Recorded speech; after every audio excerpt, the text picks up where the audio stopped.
not be afraid of loving people is a good challenge.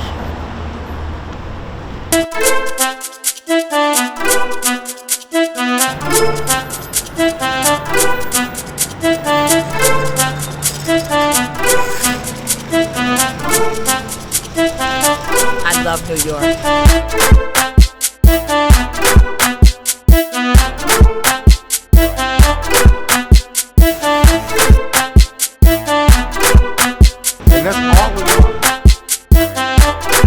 So basically, you're in the jungle. They got some calm people, they got some wild people, they got some mellow people. You see all kinds of people in different attitudes, thinkings, different ideas.